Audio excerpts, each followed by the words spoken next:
Alors ici, je vais vous dévoiler les résultats statistiques sur des comportements boursiers que j'ai trouvé particulièrement bluffants, d'où le titre de ce contenu. Pour faire cette étude, il fallait un support et j'ai pris l'indice S&P 500, mais on pourrait parfaitement faire la transposition vers d'autres indices ou vers d'autres actifs financiers. Alors pour ceux qui n'ont pas trop le temps, je vous suggère de jouer avec la timeline pour au moins aller voir les informations importantes. Je pense que vous serez pas déçus. Comme d'habitude, si vous appréciez le contenu, n'hésitez pas à m'envoyer un petit pouce et vous pouvez également être prévenu à chaque fois que je fais une nouvelle publication en cliquant sur s'abonner. Avant de démarrer son étude comportementale, on va présenter un peu ce mastodonte que représente le S&P 500 en donnant rapidement ses principaux traits de caractère. Donc le S&P 500, c'est un indice boursier qui est émis par le Standard Poor's Down Official Services. Alors bon, c'est une agence de notation financière qui a de multiples activités, mais qui est plus connue pour donner corps au S&P 500 en suivant et en évaluant les 500 plus grandes sociétés qui le composent. Donc elle a le pouvoir de faire rentrer ou de faire sortir des entreprises en fonction de leurs résultats, de leur capitalisation, etc. On le verra un petit peu plus tard. Le S&P 500 date de 1957, du moins dans sa version avec 500 sociétés, mais sinon il est un petit peu plus ancien et il a véritablement été créé en 1941. Les entreprises intégrées au S&P 500 sont et même doivent être américaines et elles doivent être codées sur une bourse américaine, comme NYSE pour New York Stock Exchange ou sur le Nasdaq. Le S&P 500 a pour propriété connue et reconnue d'être un excellent marqueur de la santé économique des USA, et j'ai envie de dire mondiale, puisqu'il couvre à peu près 80% de la capitalisation boursière américaine. Alors, il en existe d'autres tels que le Nasdaq et le Dow Jones, du nom de leurs créateurs Charles Dow et Edward Jones. Le Dow Jones, c'est le plus ancien, il date de 1986, et le Nasdaq, c'est le plus jeune, il date de 1971. C'est certainement ce qui le rend un petit peu plus fougueux, et il est plutôt orienté technologique. Actuellement, c'est-à-dire au moment où je fais cette vidéo, début 2024, le S&P 500 a une capitalisation boursière de l'ordre de 46 000 milliards de dollars, donc ça fait quand même un beau billet. Et ça correspond à peu près à 53% de la capitalisation boursière mondiale. À titre de comparaison, le CAC 40 ne pèse que 2% dans cette capitalisation boursière mondiale. Juste pour fixer les idées, en 1957, c'est-à-dire au moment de la création des S&P 500, la valeur de l'indice était de 49. Désormais, l'indice culmine à environ un petit peu plus de 5000 points. Juste à titre d'information, si vous êtes plutôt adepte de l'investissement passif, là je vous ai mentionné 3 ETF qui suivent justement cet indice S&P 500. Alors c'est des ETF assez intéressants dans le sens où ils peuvent être intégrés à une enveloppe de type PEA, donc avec une pression fiscale un peu moins importante. Bon, sur cette slide, tout comme sur toutes les autres, il ne s'agit bien évidemment pas d'un conseil en investissement. C'est juste une information pour ceux, tout comme moi, qui souhaitent avoir une gestion très passive de leur placement financier, je veux dire avec un minimum d'implication. Alors, dans l'hypothèse, par exemple, où vous sélectionnez un indice, alors là, en l'occurrence, on parle du S&P 500, mais ça pourrait être tout autre chose, le Dow Jones, le Nasdaq, justement, on en a parlé, le CAC 40, eh bien, vous allez profiter pratiquement gratuitement de toute une petite armée de ceintures noires dans le domaine de la finance et de l'analyse fondamentale de société. Alors, dans le cas du S&P 500, je veux parler des personnes qui travaillent dans l'agence de notation Standard Poor's. Alors, ce qu'il faut savoir également, c'est que l'histoire, même si elle peut ne pas se répéter, nous a prouvé qu'acheter un indice conduisait sur le long terme, dans plus de 80%, à un résultat supérieur aux performances que peut réaliser la majorité des fonds de gestion, qui ont plutôt tendance à pencher sur ce que j'appelle le picorage. Alors, j'ai d'ailleurs fait une vidéo sur ce sujet qui traite des conséquences auxquelles on s'expose à gérer un portefeuille en mode, comme disent les anglo-saxons, stock picking. Et je vous encourage sincèrement à aller visionner cette vidéo, parce qu'elle est assez intéressante. Alors, vous la trouvez assez facilement, parce que le stock picking figure dans le titre de cette vidéo. On enchaîne sur les conditions d'éligibilité telles qu'elles ont été définies par l'agence de notation Standard Poor's. Donc une entreprise pour pouvoir intégrer le S&P 500 a un certain nombre de conditions. La première, c'est la localisation. Bon, on en a déjà parlé, tous les constituants doivent être des entreprises américaines. Il y a des conditions sur la capitalisation boursière. Pour être incluses légalement, les entreprises doivent avoir une capitalisation boursière non ajustée d'au moins 15,8 milliards de dollars, avec une flottabilité publique d'au moins 50% de la capitalisation boursière totale de l'entreprise. Sur la viabilité financière, l'entreprise doit avoir des bénéfices déclarés positifs au cours du dernier trimestre, ainsi que sur les 4 derniers trimestres, donc en additionné, et avoir également une très bonne liquidité. Et le critère qui a été retenu, c'est d'avoir un minimum de 250 actions échangées chaque mois lors des 6 derniers mois. Donc en résumé, ce que cela veut dire, c'est que pour être éligible au S&P 500, une entreprise doit être bien établie, financièrement solide, négocier publiquement aux États-Unis et être représentatif d'un secteur économique important. Jetons un coup d'œil maintenant sur la ventilation des différents secteurs d'activité au sein de S&P 500. Donc celui qui se taille la part du lion, c'est la technologie. Donc là, on a à peu près un tiers de la surface totale du S&P 500. Donc ça emmène une bonne partie du Nasdaq. Ensuite, on a deux secteurs qui sont à peu près équivalents, entre 12 et 13%, c'est sur les services financiers et la santé. Ensuite, on a trois secteurs qui sont également à peu près équivalents, c'est les biens de consommation cycliques, les services de communication et l'industrie. Ensuite, on trouve les biens de consommation et l'énergie, qui est simplement qu'à 3,8%. Donc l'énergie, c'est quand même un secteur assez important, c'est globalement ce qui drive l'économie, ça représente que 3,8%. Et enfin, le petit dernier, donc là, c'est les services publics qui sont à 2,2%. Jetons un coup d'œil sur les poids lourds du S&P 500, c'est-à-dire les premières capitalisations boursières. Donc là, j'en ai listé 6. À eux 6, ils représentent un peu plus de 30% du S&P 500. Donc en pole position, on trouve Google, ensuite Microsoft, ensuite on a Apple, ensuite on a Amazon, et un petit nouveau, là, Nvidia, qui pousse pas mal ces derniers temps. Et enfin Meta, donc là-dedans on retrouve les fameux GAFAM. Donc ici, c'est le poids en capitalisation, donc c'est des téradollars, c'est-à-dire c'est en 1000 milliards de dollars. Et ça, c'est les parts respectives de chacune de ces entreprises. On va commencer par la présentation des statistiques mensuelles ventilées sur les mois de janvier à décembre, sur la période qui va de début 95 à fin 2023. Alors dans cette étude, j'ai calculé les performances du mois de janvier au mois de décembre pour chacune des années, de 95 à 2023 donc, et je les ai reportées sur le graphique qui sont présents sur cette planche. Ensuite, à partir de toutes ces données, j'ai calculé la valeur moyenne, j'ai calculé la médiane. Alors je rappelle que la médiane, c'est ce qui sépare la population en deux parts égales. Si par exemple vous prenez le mois de janvier, ici on a 1,21%, eh bien ça veut dire que vous avez la moitié de la population qui est située au-dessus de ces 1,21%. Et comme on va de 1995 à 2023, vous avez 348 mois, donc 348 mois divisé par 2, ça vous fait 174 mois qui sont situés au-dessus des 1,21%, et puis 348 mois qui sont situés en dessous. Et enfin, je vous ai mis l'écart type. Alors l'écart type, c'est ce qui vous donne une mesure de degré de volatilité du mois considéré. Alors on va bien évidemment pas passer en revue chacun de ces mois, d'autant que j'ai prévu un petit peu plus tard dans cette présentation une synthèse qui permettra d'un seul coup d'œil de voir le comportement relatif de chacun de ces mois. J'ai posé cette planche et celle qui va venir pour que vous ayez quelques ordres de grandeur en tête en fonction des mois. Mais si j'étais trader, ce qui n'est pas véritablement le cas, et si je souhaitais exploiter ces planches, alors comment je pourrais procéder ? Eh bien, je regarderai le mois qui, en moyenne, me donne les meilleurs résultats. Alors ensuite, je regarderai la volatilité. Alors là, par exemple, en l'occurrence, c'est le mois de avril avec son 2,16%. Ensuite, je regarderai la volatilité. Donc là, on a une volatilité de 4,73%. Donc, autrement dit, c'est le degré de certitude que je peux avoir par rapport à la probabilité que cette performance de 2,16% se réalise. Alors, si je regarde par rapport aux autres mois, on s'aperçoit que c'est là où la volatilité est la plus importante. C'est là où, indirectement, je prends le plus de risques.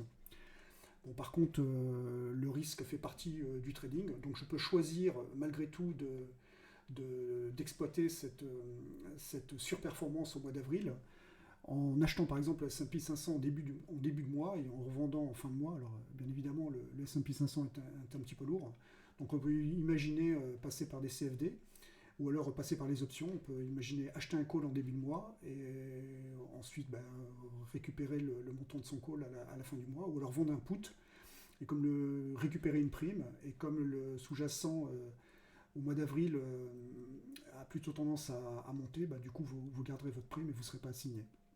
Donc voilà comment potentiellement on pourrait utiliser ce genre de statistiques. Passons à la planche qui liste les résultats mensuels de juillet à décembre. On peut regarder, tout comme tout à l'heure, le mois qui potentiellement peut nous donner le plus de performance. Donc là on voit que c'est clairement le mois de novembre, avec une performance à 2,41%. Pour mémoire, tout à l'heure, en avril, on avait une performance de 2,16% en moyenne. Ensuite, je jette un coup d'œil sur le degré de certitude que cette performance puisse se reproduire d'année en année. Autrement dit, je recherche l'écart type le plus faible possible. Donc là, en l'occurrence, je vois qu'on est à 4,10%. alors que tout à l'heure, je vous le rappelle, pour le mois d'avril, on était à 4,73%. Donc à la vue de ces deux planches, si effectivement je devais effectuer un trade mensuel long, eh bien je choisirais pas le mois d'avril, mais plutôt le mois de novembre, parce que d'une part, la moyenne des gains est statistiquement plus importante, donc là je suis à 2,41%, et que statistiquement toujours, mon degré de risque est plus faible. Donc là je suis à 4,10% contre 4,73% tout à l'heure. Ici, on retrouve la synthèse dont je vous parlais tout à l'heure. Donc ici, on a un graphique qui représente la moyenne, la médiane et l'écart type en fonction du mois. Donc en rouge, vous avez la médiane, en bleu, vous avez la moyenne, en vert, vous avez l'écart type. Je vous rappelle que l'écart type, plus il est élevé, plus votre degré d'incertitude est important. On retrouve le mois le plus performant, le mois de novembre, qui est ici, avec un degré d'incertitude qui est somme toute assez raisonnable par rapport aux autres mois. Donc c'est effectivement par rapport aux mesures statistiques que j'ai réalisées, c'est-à-dire de 95 à 2023, et il se trouve que c'est un mois qui est assez intéressant pour faire du trading mensuel. Ensuite, on a des zones où on a très peu d'incertitude, mais par contre, voilà, c'est au mois de mai, et de mémoire, au mois de mai, on avait très peu de gains aussi, c'était de l'ordre de 0,5%. On a des mois où il ne se passe pas grand-chose, donc par exemple le mois d'août et le mois de septembre. Par contre, le mois de septembre et octobre sont des mois avec beaucoup de turbulences, donc là, il y a pas mal de vent dans les voiles, et c'est pareil au niveau du mois d'avril. Mais le mois d'avril, ce qu'il a d'intéressant, c'est que potentiellement, en moyenne, il a un gain plus intéressant. On va effectuer maintenant un classement par niveau de performance moyenne. Donc au niveau des règles de colorisation, c'est les mêmes. En bleu, vous avez la moyenne, en rouge, la médiane, et puis en vert, l'écart type. Sans surprise, on se retrouve avec les plus fortes performances au mois de novembre, avec un degré d'incertitude de 4%. Donc si on décidait de faire des trades longs en mensuel, les mois à privilégier, ce serait plutôt novembre, avril, octobre, avec une petite méfiance sur le mois d'avril, parce que vous avez beaucoup de turbulences. Et les mois à éviter, ce serait le mois de février, juin à août-septembre. Pourquoi? Parce que vous avez globalement une performance qui est inférieure à 0, avec en malus, sur le mois de septembre, une volatilité beaucoup plus élevée, donc beaucoup plus d'incertitude. Donc là, on va voir une autre façon de présenter ces résultats. Donc c'est un petit peu de la redite par rapport à ce qu'on vient de voir, mais il y a malgré tout des éléments supplémentaires qui peuvent être assez intéressants. Donc là, on a ce qu'on appelle une représentation radar, où chacun des rayons du cercle représente un mois particulier, donc du mois de janvier au mois de décembre. Au centre du cercle, ici, pour chacun des rayons, vous avez le pourcentage de gain ou de perte. Donc là, le centre, c'est moins 30%, et tout là-haut, on a 15% avec des pas de 5%. Donc la courbe rouge grasse, ici, ça correspond à la moyenne des performances pour un mois particulier pour chacune des années. Chaque cercle représente une année particulière, donc de 95 à 2023. Vous avez ensuite la courbe en pointillé ici, qui représente un niveau de référence, où là, vous n'êtes ni en gain ni en perte, c'est-à-dire que vous croisez le 0% à chaque fois. Donc là, la première chose intéressante à voir, c'est qu'en fait, on retrouve effectivement le mois de novembre comme étant assez performant, puisqu'on voit que la valeur moyenne est bien décalée par rapport au niveau de référence qui est à 0%, donc plutôt un gain positif. Et on retrouve les mois où on était en sous-performance, comme par exemple le mois d'août, le mois de septembre, etc. Et autre chose qui est assez intéressante, c'est qu'on peut voir un peu l'effet des crises. Donc là, par exemple, si vous regardez cette courbe-là en particulier, c'est la crise des subprimes en 2008. Ici, vous avez la crise asiatique en 1998, et puis ici, là, vous avez la crise du Covid en 2020. Maintenant, on va faire une toute petite incursion dans ce qu'on appelle le market timing. Alors, le market timing, c'est quoi? C'est une stratégie d'investissement qui consiste à essayer de prédire les mouvements du marché pour acheter bas et vendre haut. Comme j'ai un jeu de données assez conséquent, qui représente pas loin de 30 années de bourse, eh bien, je me suis dit, pourquoi pas essayer de faire du market timing a posteriori, c'est-à-dire en connaissant bien évidemment le passé, mais également le futur. Donc dans le graphe que je vous ai présenté ici, j'ai donc extrait pour chaque année, donc de 1995 à 2023, le meilleur et le pire des mois en termes de performance. Donc là par exemple, si vous prenez 1995, le pire des mois était à 0,5% et le meilleur mois à 4%. Si vous prenez par exemple la période de la crise asiatique, le pire des mois était pas loin de moins 15%, et le meilleur des mois aux alentours de 7%. Là, ici, vous avez la crise des dot-com, où on est descendu à moins 11, moins 12. Ensuite, la crise hypothécaire, là, on est descendu pas loin de moins 16. Ensuite, ici, vous avez la crise du Covid. On est descendu aux alentours de -14, -13. Et bien évidemment, vous avez toujours le petit retour de bâton qui correspond. C'est-à-dire que lorsque vous avez une grosse chute de performance, en général, vous avez une récupération de l'autre côté, vous allez avoir une grosse performance et inversement. Donc c'est ce qui traduit un peu la volatilité. Et si on regarde, on s'aperçoit que globalement, la surface qui est embrassée par la courbe verte est quasiment équivalente à ce que vous avez en négatif, donc qui correspond au pire des performances. Ici, je vous ai mis le graphique des performances dans des configurations que je vais vous expliquer juste après. Donc, juste pour une base de comparaison, ici, j'ai repris les deux courbes qu'on a vues juste précédemment. Donc, ces deux courbes qui représentent les extrémums, avec ici les meilleurs mois et ici les pires mois de chaque année. Ici, vous avez la performance du S&P 500 brut, c'est-à-dire sans aucun traitement. C'est-à-dire que si vous aviez mis ici une certaine somme d'argent en 1995, 28 ans plus tard, vous auriez multiplié le capital par 9. Donc ça, c'est la performance classique du S&P 500. Ici, c'est également la performance du S&P 500, mais sur lequel vous avez neutralisé les mois les plus performants de chaque année. Donc on voit que la performance n'est pas négative, elle n'est pas énorme, elle est probablement mangée par l'inflation, mais là, le capital de départ aurait été multiplié par 2,5. Et la courbe verte, le petit dernier, donc c'est toujours le S&P 500, mais sur lequel on a fait sauter les pires mois de chaque année, c'est-à-dire les mois qui correspondent à la courbe rouge. Et là, on voit que le gain est complètement stratosphérique, et vous avez en gros une belle manifestation de ce qu'on appelle la magie des intérêts composés, qui est ni plus ni moins que la progression d'une suite géométrique sur laquelle vous avez neutralisé tous les coefficients qui sont inférieurs à 1, qui correspondent aux mois les moins performants de chaque année. Donc là, on a une réponse qui est exponentielle croissante et qui va très vite. Alors on le verra juste après. Je vous ai fait une représentation loguée pour qu'on voit un peu mieux comment ça se passe par rapport aux autres.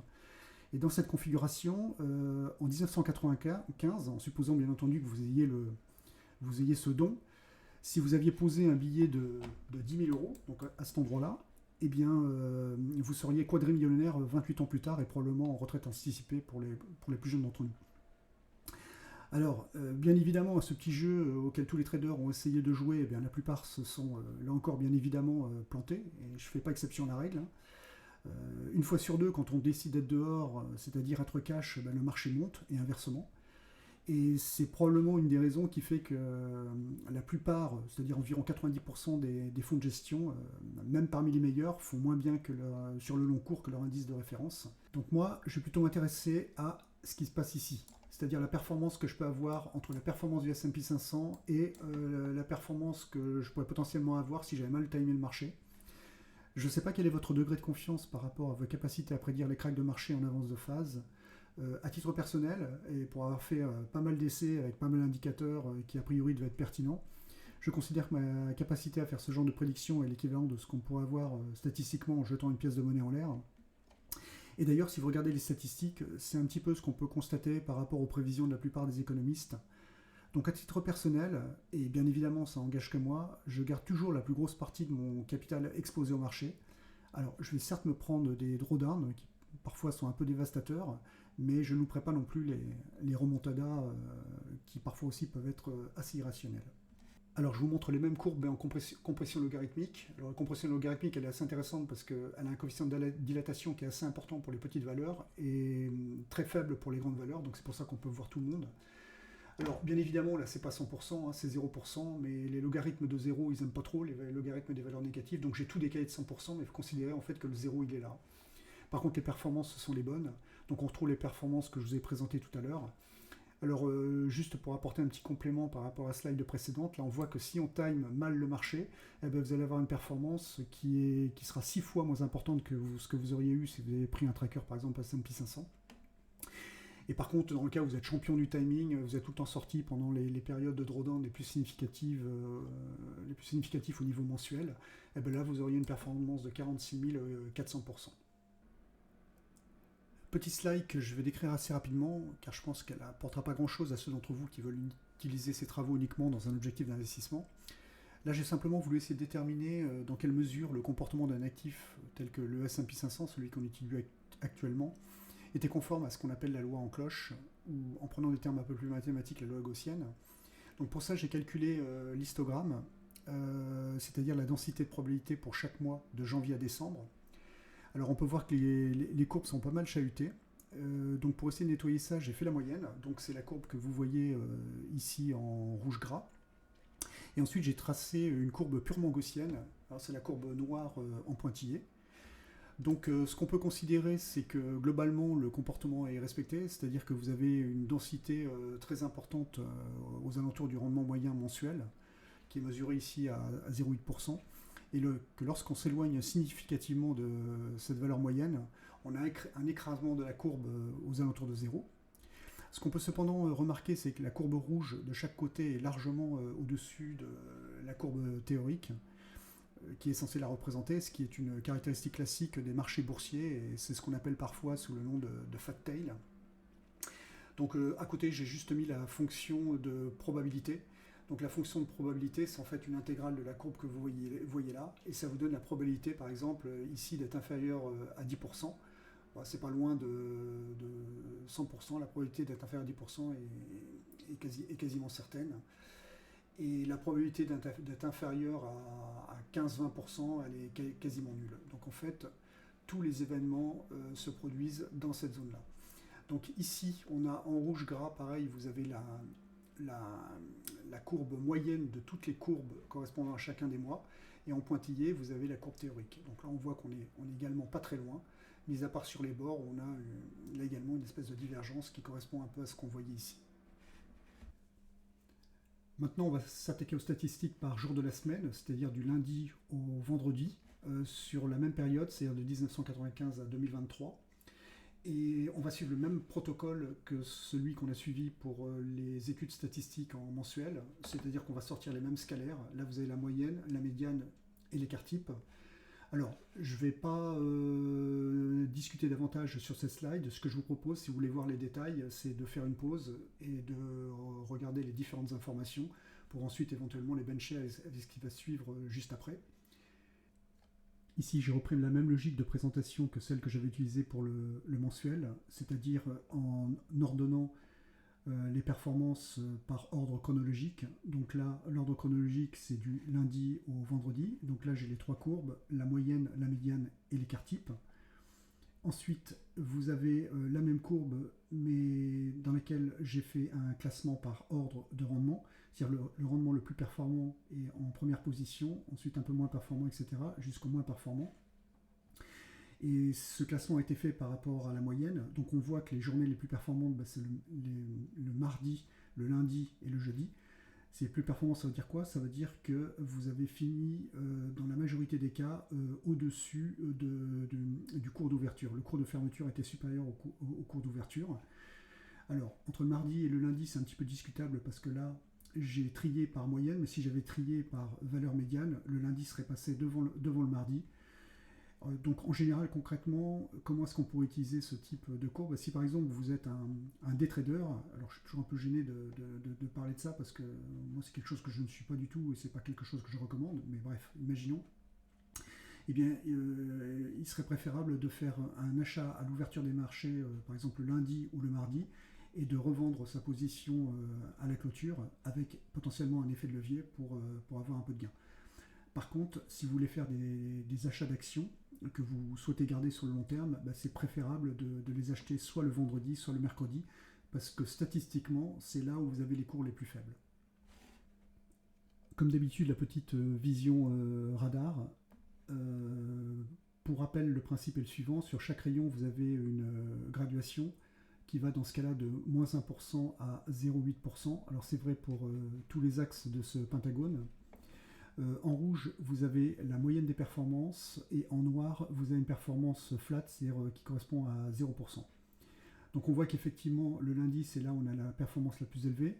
Ensuite, c'est le mardi, enfin ces deux-là sont quasiment équivalents.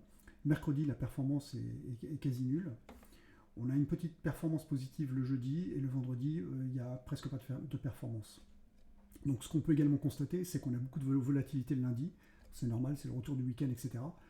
Donc là, la probabilité d'aller chercher les butées, elle est un petit peu plus forte, c'est-à-dire que le risque est un petit peu plus important le lundi. Vous avez aussi un risque important le mardi, parce que là, on voit qu'on a quand même pas mal d'extrêmes. Et là où la volatilité est la plus faible, c'est en milieu de semaine, c'est-à-dire le jeudi. Donc là, on va faire en journalier ce qu'on avait fait en mensuel concernant le market timing. Donc ici, vous connaissez maintenant la méthodologie. En vert, j'ai représenté les journées qui correspondent au maximum des performances pour chacune des années. En rouge, vous avez les plus forts drawdown pour chacune des années. Alors, bien évidemment, vous avez les extrémums les plus importants se situent au niveau des crises financières.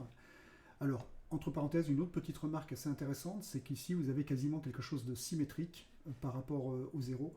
C'est-à-dire que partout où vous avez eu des drawdowns significatifs, eh ben, vous avez le retour en surperformance de l'autre côté.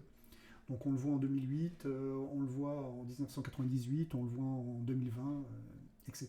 Alors maintenant, on va voir les performances du S&P 500 dans les différentes configurations. Alors comme c'est des choses qu'on a déjà, on a déjà un petit peu vu avec le mensuel, je vais aller beaucoup plus vite. Donc là, ce qui est intéressant, c'est qu'on peut rester en échelle linéaire. On voit en fait toutes les courbes de gains sont complètement écrasées, les gains les plus faibles. Donc ici, vous avez la performance du S&P 500 standard brut. Alors c'est la même que celle qu'on avait vue en mensuel, 800% sur 28 ans. Ici, vous avez la performance du S&P 500 sur lequel on a neutralisé toutes les journées avec les plus fortes performances. Donc je rappelle qu'on neutralise qu'une seule journée par année, celle qui correspond à la plus forte performance pour chacune des années. Et ici, vous avez le gain qui correspond au gain du S&P 500 pour lequel vous avez enlevé toutes les journées avec les plus fortes pertes. Donc ce qu'on voit, et ça c'est assez intéressant, parce que là je rappelle qu'on a neutralisé qu'une seule journée dans l'année et une journée par an, donc là on a fait 28 neutralisations. Et en fait, l'impact sur le gain est dans un rapport de 3 à 4. Alors je rappelle qu'en mensuel, on était aux alentours de 6. Là, par contre, le gain maximum, il est plus faible que ce qu'on avait en mensuel. Hein. C'est un petit peu normal. Hein. On est malgré tout à 2800%, c'est-à-dire que le capital de départ a été multiplié par 29. Et ce qui est intéressant de voir, c'est, regardez ici, là, les extrémums, c'est-à-dire les meilleures performances et les pires performances journalières sont situées ici. C'est-à-dire juste l'impact de ce qui est dans l'épaisseur du trait. On voit un peu l'impact qu'il peut y avoir in fine sur l'évolution d'un portefeuille. Alors pour être complètement cohérent avec ce que j'avais fait en mensuel, ici je vous ai également mis le comportement statistique du S&P 500 avec un sampling en journalier. Donc là, chaque courbe représente une année particulière, et comme dans chaque année, vous avez environ 250 jours de cotation, donc là vous avez 250 échantillons par courbe. Alors, je ne vous ai pas mis la fonction de répartition, mais là on voit déjà pas mal le comportement. En rouge, je vous ai mis la valeur moyennée de toutes ces courbes-là, parce que là on voit que c'est très chahuté. Par contre, lorsque vous faites le moyen-âge, vous retrouvez cette fameuse courbe en cloche. Et à la question de savoir si c'est gaussien ou pas, on s'aperçoit qu'effectivement il y a des beaux recouvrements de surface. Par contre, on retrouve ces phénomènes de fat tail, surtout vrai du côté des performances négatives par rapport à l'autre côté. Alors si on fait une petite évaluation, ici on voit que le centre de la gaussienne est du côté positif, donc ça indique qu'effectivement l'indice est structurellement croissant. Et l'écart type, en fait, ça vous donne la mesure du risque. Alors, ça c'est une courbe, bon, c'est vrai pour le S&P 500, mais si vous faites ce type d'analyse sur d'autres indices, vous retrouverez à peu près la même chose, avec plus ou moins de conformation par rapport à une gaussienne. Mais voilà, c'est des comportements assez classiques sur des cours de bourse. Donc moi, j'en ai fini avec les principaux points que je souhaitais aborder à travers cette étude. Donc si on fait une petite synthèse maintenant, on a fait deux types d'études. Une étude qui portait sur une unité de temps mensuelle et une autre étude qui portait sur une unité de temps journalière. Donc quelles sont les principales informations qu'on a pu extraire? Eh bien sur l'échantillon considéré, c'est-à-dire qui va de 95 en 2023, l'ordre des mois qui va du plus performant au moins performant, c'est novembre, avril, octobre, juillet, mars, décembre, mai, janvier, juin, février, août et septembre. Donc il y a des choses qui sont relativement compatibles avec ce qu'on peut lire dans la littérature et ce qu'on peut entendre, c'est-à-dire qu'effectivement le mois de septembre c'est jamais un très bon mois. Par contre là où j'étais un petit peu surpris, c'est qu'en général le mois d'octobre est aussi considéré comme un mois plutôt négatif. Moi il est plutôt en troisième position. J'ai été surpris de voir le mois de novembre en pole position. Je m'attendais plutôt à voir le mois de décembre. Voilà. Et par contre, quand on dit vendre en mai, ben, pourquoi pas? Parce qu'on s'aperçoit qu'on n'a pas, en général, enfin, sur la période considérée, la performance n'est pas exceptionnelle. Alors par contre, ce qui m'a un petit peu plus interpellé, c'est ce qu'on peut voir ici. C'est-à-dire que là, on s'aperçoit que si par exemple, Là, vous avez la performance du S&P 500 classique qui est de l'ordre de 8,2% par an. Maintenant, si à ce S&P 500, vous enlevez les meilleurs mois, vous descendez à 3,3%, c'est-à-dire que vous avez un rapport quasiment de 3 entre les deux. Alors ça, c'est les performances que j'ai ramenées à l'année. Ce n'est pas les performances dont on discutait tout à l'heure, qui étaient vraiment au bout de la période considérée. Et là, si vous enlevez les pires mois, vous retrouvez à 24,5%. C'est-à-dire que là aussi, vous avez un rapport quasiment 3, mais dans l'autre direction. Donc là, on voit qu'on peut effectivement faire énormément de gains si on est capable de détecter à l'avance quels seront les pires mois. Ça encore, on en a déjà discuté, c'est relativement complexe.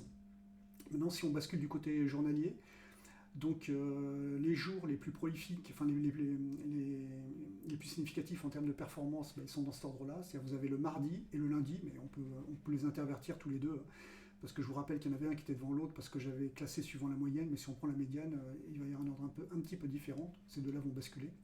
Ensuite, vous avez le jeudi et les journées les moins performantes, c'est typiquement le mercredi et le vendredi. Et ensuite, si on regarde les performances annuelles, alors là, j'ai été assez surpris que là, je l'ai été complètement. C'est que là, on s'aperçoit que si juste vous enlevez une seule journée par an sur le S&P 500, la journée où vous avez eu les meilleures performances, ben vous divisez votre performance par 2, quasiment. Et là, si vous enlevez les pires journées pour chacune des années, donc je rappelle de 95 à 2023, vous vous retrouvez avec une performance de 12,8%. Cette étude est maintenant terminée. Alors je reconnais que j'ai passé un petit peu plus de temps que ce que j'avais imaginé, mais finalement je trouve que le jeu en valait vraiment la chandelle, et ce à plusieurs titres. Alors en premier lieu, je ne m'attendais pas du tout à voir un tel niveau de disparité de performance en enlevant simplement un mois, pire encore, une journée par an. Donc ça pour moi ça a été vraiment bluffant. Et le second point qui a finalement confirmé cette étude, c'est le sentiment que j'avais depuis longtemps, et qui est plus lié à mon expérience qu'autre chose, c'est celui qu'il fallait absolument abandonner le market timing. Effectivement, moi je considère que lorsqu'on n'a pas de compétences particulières pour faire ce genre de prédiction, ce qui est mon cas, et puis ce qui est le cas de, j'imagine, je suis même à peu près sûr de la majorité des gens, moi je préfère éliminer le risque de ne pas être exposé lorsque le marché est en bull run, donc je préfère rester en position.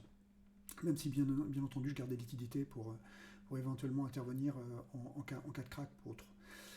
Alors, je comprends parfaitement qu'on puisse arriver à des conclusions complètement opposées à ce que je dis. Et si on se focalise effectivement sur les gains obtenus pour celui qui sait sortir au bon moment du marché, ce qu'il faut juste savoir, c'est que c'est très complexe. Alors voilà, si cette étude vous a plu et que vous souhaitez m'encourager davantage à publier mes travaux, bien abonnez-vous et envoyez-moi un petit pouce.